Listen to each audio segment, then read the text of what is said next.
Hi, I am recording this video to document my new interest in poetry. I have recently checked out a few books from the library, and the first book that I have been able to finish is Mary Oliver's Devotions. Mary Oliver writes about nature. A lot of the themes in her poems have to do with components of nature like ponds, mountains, rain, flowers, birds, prayer as well. So she writes a lot about that connection between prayer and how she feels in nature. So I felt very inspired to start reading her books because I also feel similar when I'm out in nature. I understand the feeling of wanting to pray or the feeling that there's something larger. And a common theme as well that runs through her poems is the cycle of life, meaning life and death. So oftentimes her poems will be extremely happy or they'll be extremely sad and discussing really heavy topics like grief, death, the end of life, and how that might feel or look. So I had the pleasure of going on a hike recently during California's super bloom.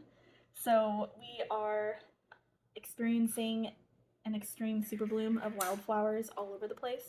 We had very heavy rain, and now there are flowers everywhere.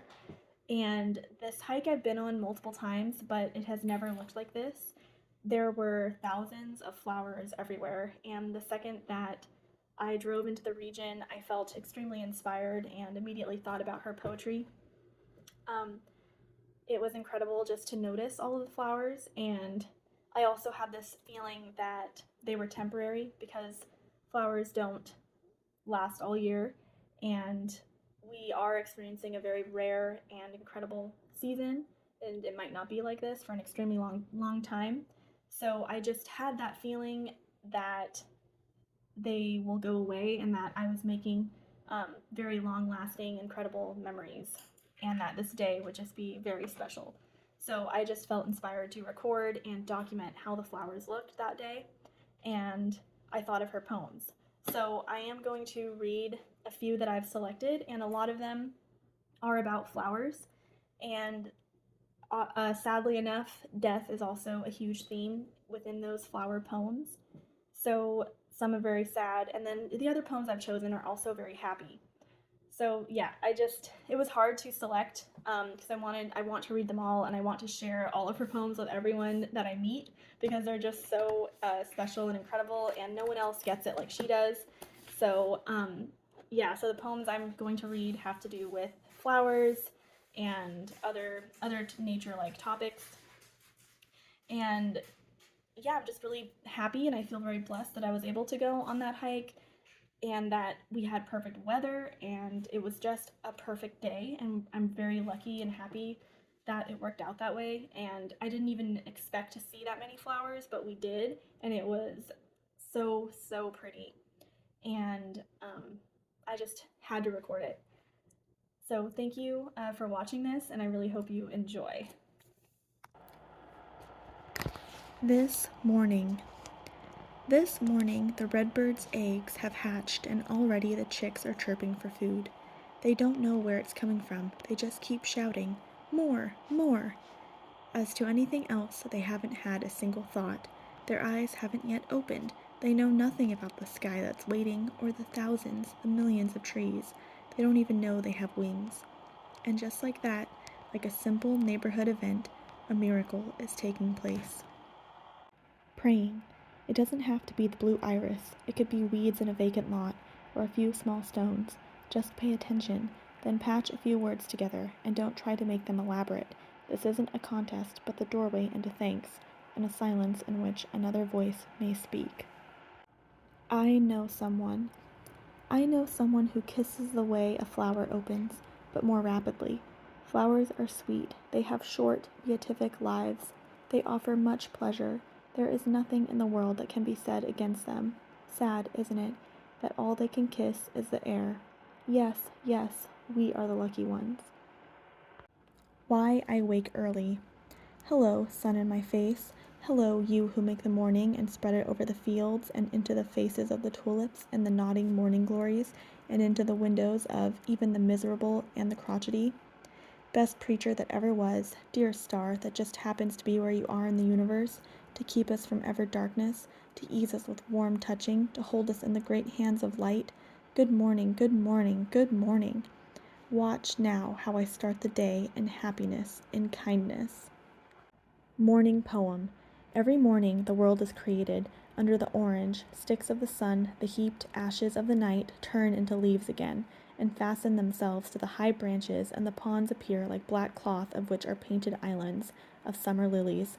If it is your nature to be happy, you will swim away along with the soft trails for hours, your imagination alighting everywhere, and if your spirit carries within it the thorn that is heavier than lead, if it's all you can do to keep on trudging, there is still somewhere deep within you a beast shouting that the earth is exactly what it wanted. Each pond with its blazing lilies is a prayer heard and answered lavishly every morning, whether or not you have ever dared to be happy, whether or not you have ever dared to pray. I happen to be standing. I don't know where prayers go or what they do. Do cats pray while they sleep, half asleep in the sun? Does the opossum pray as it crosses the street? The sunflowers? The old black oak growing older every year? I know I can walk through the world, along the shore or under the trees, with my mind filled with things of little importance, in full self-attendance, a condition I can't really call being alive. Is a prayer a gift or a petition, or does it matter? The sunflowers blaze, maybe that's their way, maybe the cats are sound asleep, maybe not. While I was thinking this, I happened to be standing just outside my door with my notebook open, which is the way I begin every morning. Then a wren in the privet began to sing. He was positively drenched in enthusiasm. I don't know why, and yet why not? I wouldn't persuade you from whatever you believe or whatever you don't. That's your business. But I thought of the wrens singing.